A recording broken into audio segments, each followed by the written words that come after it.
تمام واجب اور مستحب نمازوں میں دوسری رکعت کے رکوع سے پہلے قنوت مستحب ہے۔ تمام نمازوں میں، واجب نمازوں میں اور مستحب نمازوں میں دوسری رکعت میں مستحب ہے، وہ بھی رکوع سے پہلے مستحب ہے۔ انسان قنوت پڑھے دونوں ہاتھوں کو اٹھا کر، کوئی دعا کوئی ذکر۔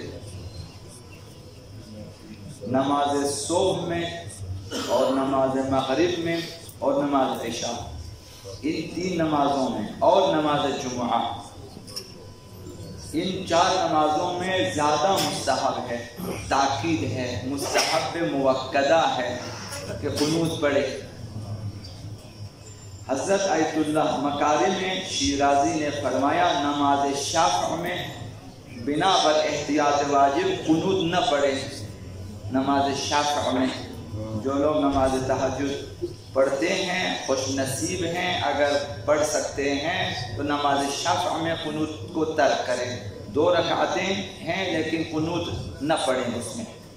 حضرت آیت اللہ سیستانی نے فرمایا بنا بر احتیاط واجب قنوت اگر پڑھے تو رجاء کی نیت سے پڑھے، بامید ثواب، اسے قطعی مستحب قرار نہ دے نیت میں کہ یہ بامید ثواب میں پڑھ لیتا ہوں کہ شاید خدا متعال کو یہ کام پسند ہے اور شاید مجھے ثواب ملے، بامید ثواب رجاءً پڑھ سکتے ہو تو بہتر ہے قنوت نہ پڑھے نماز شفع میں۔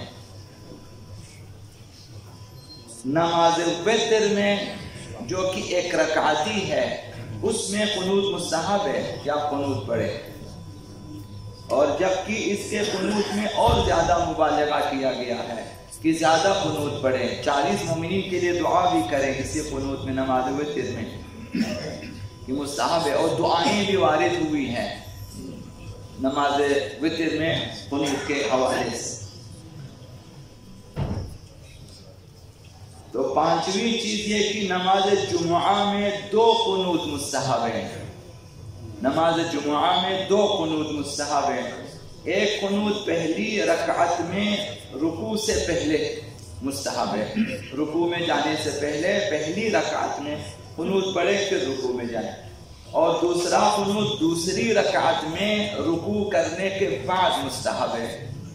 نماز جمعہ میں 2 قنوت ہیں، تو جو لوگ نماز جمعہ پڑھتے ہیں اور نماز جمعہ کے لیے جاتے ہیں تو اس نیت سے پڑھیں کہ یہ دونوں قنوت مستحب ہے۔ اور نماز آیات میں 5 قنوت مستحب ہیں دوسرے رکوع سے پہلے، کیونکہ 5 رکوع کرتے ہیں ہر رکعت میں، تو دوسرے رکوع سے پہلے قنوت مستحب ہے، چوتھے رکوع سے پہلے بھی مستحب ہے، اور چھٹے رکوع سے پہلے، یعنی ایک رکوع چھوڑ کر اگلے رکوع سے پہلے قنوت مستحب ہے۔ پہلا رکوع چھوڑ دیں، آپ رکوع کریں، اٹھیں، آپ نے چونکہ آیت یا سورہ حمد پڑھنا ہے، پھر سورہ کا ایک حصہ پڑھنا ہے یا پورا سورہ پڑھنا ہے، پھر رکوع میں جانا ہے۔ ایک رکوع آپ نے کر لیا، دوسرے رکوع سے پہلے قنوت پڑھیں، پھر ایک رکوع چھوڑ دیں دوسرے رکوع سے پہلے۔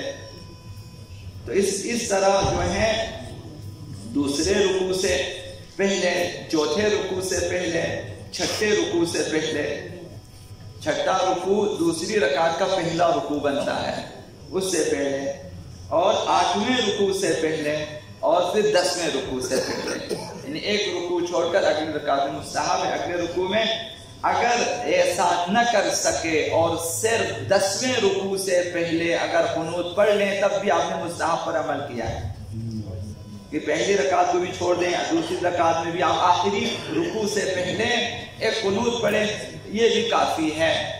یعنی کسی حد تک جو ہے قنوت والے مستحب پر آپ نے عمل کیا ہے اور یہ کافی ہے۔ تو لہذا قنوت کی فضیلت بہت زیادہ ہے، جہاں تک ہو سکے انسان طولانی قنوت مومنین کی نشانیوں میں سے ہے کہ اگر مومن کے پاس فرصت ہو تو قنوت کو طول دیں۔ اس قدر خدا متعال نے ہمیں دعائیں دی ہیں، اہل بیت اطہار کے صدقے ملی ہیں، صحیفہ سجادیہ دعاؤں کے لیے، صحیفہ امام زمان علیہ السلام، صحیفہ امام رضا، اس اور مفاتیح الجنان، باقیات الصالحات، اور اس زاد المعاد اور الاقبال، یہ اتنی ساری کتابیں ہیں قنوت کے لیے۔ کوئی بھی دعا آپ پڑھیں، اور دعائے کمیل کے اندر اس قدر اچھی دعائیں ہیں کہ آپ زندگی بھر سوچیں بھی ایسی دعا نہیں بنا سکتے۔ لیکن خدا امیر المومنین نے اس طرح سے دعائیں ہمیں دی ہیں، ان میں سے اقتباس کریں، قنوت میں پڑھیں یہی اللہم اغفر لی الذنوب التی تحتک الاسم، یہ جو 4-5 جملے ہیں بہترین قنوت ہیں دعا گناہوں کی مغفرت کے لیے۔ اسی طرح سے آقا امام علیہ السلام کے حوالے سے دعائے عہد میں کتنی اچھی اچھی دعائیں ہیں، دعائے ندبہ میں اچھی اچھی دعائیں، اللہم ارنی الطلعۃ الرشید والغرۃ الحمیدہ، یہ اچھی دعائیں ہیں کہ رجعت میں آنے کے لیے دعا ہے، ان حال بینی و بینہ الموت، یہ والی دعا، تاکہ خداوند آپ کو رجعت میں آقا امام زمان کے پاس لے کر آ جائیں۔ ایسی بہت ساری ہیں۔ تو بہرحال اگر فرصت ہے قنوت کو غنیمت جانیں، قنوت ہمارے لیے ذخیرہ آخرت ہے۔